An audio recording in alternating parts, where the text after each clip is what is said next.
भगवान की बातें इस YouTube चैनल में चल रही श्रृंखला में आपने आदि शंकराचार्य जी के बारे में बहुत सारी बातें सुनी। अब तक प्रस्तुत किए गए 10 कैप्सूल्स में से आखिरी कैप्सूल में आपने सुना किस प्रकार उनके प्रिय शिष्य सानंद का नाम पद्मपाद आचार्य, पद्मपायन आचार्य पड़ा। किस प्रकार वो गुरु भक्ति में, गुरु की आज्ञा पालन के लिए विकराल गंगा नदी में पैदल चल पड़े और किस प्रकार माँ गंगा ने उनके पैरों के नीचे कमल बिछा दिए और वो नदी सहज पार कर गए और किस प्रकार बाद में भगवान शंकराचार्य ने उन पर कृपा करी।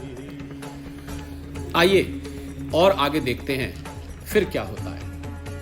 पहले स्तुति शंकरम शंकराचार्य केशवम बादरायणम सूत्र भाष्य कृतो वंदे भगवंतो पुनः पुनः ईश्वरो गुरार्मेति मूर्ति भेद विभागे व्योमवत व्याप्त ध्याये दक्षिणामूर्ताय नमः। गुरुर् ब्रह्मा गुरुर्विष्णु गुरुर्देव महेश्वरा गुरुर् साक्षात् परब्रह्म तस्मै श्री गुरुवे नमः। तस्मै श्री गुरुवे नमः। भगवान शंकराचार्य वेद व्यास जी की आज्ञा अनुसार, हमने पिछले कैप्सूल में सुना था कि भगवान वेद व्यास ने उनको आज्ञा दी, 16 वर्ष की उनकी आयु का और वरदान दिया कि अभी आपने इस धरती का उद्धार करना है, आपने पूरे भारत का भ्रमण करना है और वहाँ से और अंधकार को मिटाना है, वेदांत को आगे बढ़ाना है, पूरे देश में भ्रमण करना है। उनकी आज्ञा पालनवश भगवान शंकराचार्य निकल पड़े और ऐसा माना जाता है कि वो साउथ की तरफ उस समय निकले। रास्ते में वो प्रयाग जहाँ संगम है वहाँ पर स्नान करने के लिए भी गए। वहाँ उनको मालूम पड़ा कि एक बहुत ही विद्वान ब्राह्मण जिनका नाम कुमारुल भट्ट है, जो कि पूर्व मीमांसा के उपासक हैं, अति विद्वान पूर्व मीमांसा, जिसमें ये सब कर्म कांड आता है, हवन यज्ञ, पुण्य कर्म करके स्वर्ग जाना, फिर वापस आना, फिर पुण्य कर्म करना, ये सारा का सारा समुदाय पूर्व मीमांसा कहलाता है। कर्म कांड कह लें सरल भाषा में। उनको उनके बारे में मालूम पड़ा तो उन्होंने सोचा कि मुझे उसके पास जाना चाहिए, उसको उससे शास्त्रार्थ करना चाहिए, जिससे कि वो वेदांत पर कमेंट्री करे, वेदों के बारे में लिखे, क्योंकि उनकी विद्वता बहुत दूर दूर तक फैली हुई थी। यही सोच के कुमारुल भट्ट से मिलने के लिए वो चले तो उनको रास्ते में पता लगा कि कुमारुल भट्ट तो अपने किसी पश्चाताप, किसी कर्म के पश्चाताप में बहुत जल्दी अपने आप को अग्नि को समर्पण कर रहे हैं। कोई उन्होंने शायद पाप किया है या क्या किया है, कुछ ऐसा उनको मालूम पड़ा और वो तो अपने आप को अग्नि में समर्पण करने लगे हैं, मतलब वो अपने आप को मृत्यु के हवाले करने लगे हैं। और ये सुनते ही उन्होंने बहुत जल्द अपने कदम कुमारुल भट्ट की तरफ बढ़ाए कि कहीं मुझे पहुंचने में देर ना हो जाए, क्योंकि उन्हें पता लगा था कि कुमारुल भट्ट कोई उन्होंने शायद अपराध अपने गुरु के प्रति किया है, जिसके पश्चाताप में वो अपने जीवन को समाप्त करना चाहते हैं। बहुत ही विद्वान कुमारुल भट्ट ब्राह्मण थे और बहुत ही उनकी जो जानकारी थी, उनका जो ज्ञान था, वो उस समय बहुत मशहूर था, दूर दूर तक उनकी ख्याति थी। भगवान शंकराचार्य ने सोचा कि मुझे बहुत जल्द पहुंचना चाहिए, मुझे जरा भी विलंब नहीं करना चाहिए। जब वो कुमारुल भट्ट के पास पहुंचे तो उनका शरीर उन्होंने देखा कि पहले से ही जल रहा है, मतलब वो अपने आप को अग्नि में समर्पण करने की प्रक्रिया को आरंभ कर चुके थे। उनका चेहरा ही बस खाली ऐसी बाकी था जहां पर अभी अग्नि नहीं पहुंची थी और चेहरे पे बहुत तेज था, बहुत ही चमक थी। तो उन्होंने देखा जब भगवान शंकराचार्य आए हैं अपने शिष्यों के साथ, तो अग्नि में से ही जलते हुए उन्होंने अपने शिष्यों को आज्ञा दी कि हमारे सौभाग्य आज भगवान शंकराचार्य आए हैं, उनका पूरा सत्कार किया जाए, उनको आदर समेत लाया जाए, उनकी सेवा पूरी की जाए।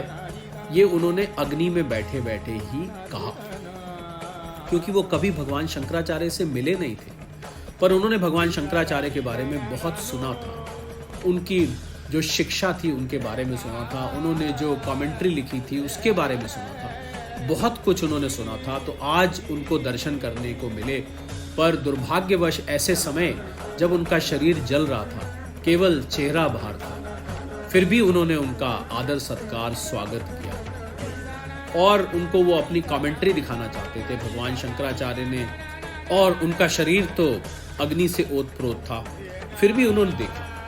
और हैरानी की बात यह है कि जिस फिलॉसफी को कुमारुल भट्ट पढ़ते थे वो तो उसमें द्वैत था, क्योंकि वो तो पूर्व मीमांसा के उपासक थे और उसमें द्वैत था जो कि भगवान शंकराचार्य द्वारा दी जाने वाली शिक्षा के विपरीत थी, वो उससे मेल नहीं खाती थी। पर फिर भी भगवान शंकराचार्य शायद इसी बात से उनको पलटना चाहते थे और उनको सही मार्ग पर, अद्वैत मार्ग पर लाना चाहते थे। तो उन्होंने कहा कि आप इस पर लिखिए, आप एक वार्तिकार हैं, मैं आपको वार्तिकार मानता हूं, आप इस पर लिखिए। तो इसके जवाब में कुमारुल भट्ट कहने लगे, मैं जरूर लिखता, पर मैंने ये प्रण लिया है अपने आप को अग्नि को समर्पण करने का, अपने शरीर का यहीं अंत करने का। मेरा ये सौभाग्य है कि इस अंतिम समय में आपके दर्शन मुझको हुए, आप यहाँ पर आए, पर दुर्भाग्यवश मैं अब लिख नहीं पाऊंगा क्योंकि मैं इस प्रण से बंधा हुआ हूँ। मैंने अपने गुरु के प्रति कुछ ऐसा अपराध किया है जिसके कारण मैंने ये प्रण लिया है अपने शरीर को समाप्त करने का, अपने इस जीवन को यहीं समाप्त करने का। पर मैं ये मानता हूँ कि आपके दर्शनों से मेरे इन अंतिम क्षणों में मेरा उद्धार हो गया और मेरे कोई बहुत अच्छे कर्म थे पिछले जन्म के जो ऐसे समय में मुझे आपके दर्शन हो गए। तो भगवान शंकराचार्य ने उनसे कहा, आखिर ऐसा क्या हुआ जो आपको ये कदम उठाना पड़ा, जो आपने ये प्रण किया और अपने शरीर को अग्नि को समर्पण करने का निर्णय लिया।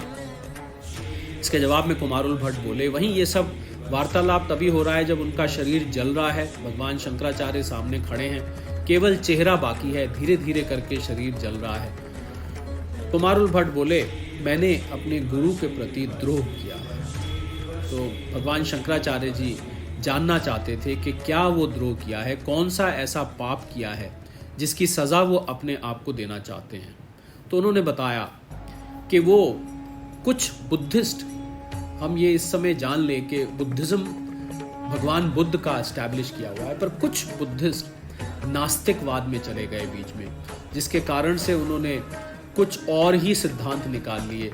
उन्होंने ऐसे सिद्धांत निकाले जो कि हमारे वेदों के बिल्कुल विपरीत थे। तो वो बुद्धिक, वो नास्तिकवादी, वो लोगों को हमारे वेदों के मार्ग से भटका रहे थे और लोगों को कन्वर्ट कर रहे थे, लोगों को इस मार्ग से हटा के उस नास्तिकवाद पे लगा रहे थे और उनको कोई उनका विद्रोह करने वाला नहीं था, उनको कोई समझाने वाला नहीं था। और मैं बहुत छटपटा रहा था ये देख के, पर मैं कुछ कर नहीं पा रहा था। तो मैंने क्या किया, मैं भेष बदल के उनकी जो मोनास्ट्री होती है उसमें मैं चला गया और एक मंक मैं बन गया, एक मॉन्क, बुद्धिस्ट मॉन्क जो होते हैं वो मैं बन गया और मैं उनके बीच में रहा। मैंने उनकी जो वहाँ पढ़ाते हैं गुरु, उनके शिष्य बनकर सारा समझना चाहा, पढ़ना चाहा। इसलिए पढ़ना चाहा कि मैं समझना चाहता था कि ये क्या सिद्धांत है और अंततः मैं उनको बदलना चाहता था। तो आज इस कैप्सूल में इतना ही रखेंगे। अगले कैप्सूल में यानी कैप्सूल नंबर 12 में आपके साथ फिर जुड़ेंगे और जुड़ के आपको बताएंगे कि इससे आगे क्या होता है, क्या भगवान शंकराचार्य कुमारुल भट्ट को कहते हैं और कुमारुल भट्ट पूरी बात किस प्रकार बताते हैं और आगे क्या घटना घटती है जो कि भगवान शंकराचार्य को उनके अगले शिष्य तक ले जाती है। आपके साथ फिर जुड़ेंगे। स्तुति करते हुए यही विराम लेते हैं। शंकरम शंकराचार्यम केशवम बादरायणम सूत्र भाष्य कृतौ वंदे भगवंतो पुनः पुनः ईश्वरो गुरार्मेति मूर्ति भेद विभागिने व्योमवत् व्याप्त ध्याये दक्षिणामूर्तये गुरुर्ब्रह्मा गुरुर्विष्णु गुरुर्देव महेश्वरा गुरुर्साक्षात् परब्रह्म तस्मै श्री गुरुवे नमः। तस्मै श्री गुरुवे नमः। सादर।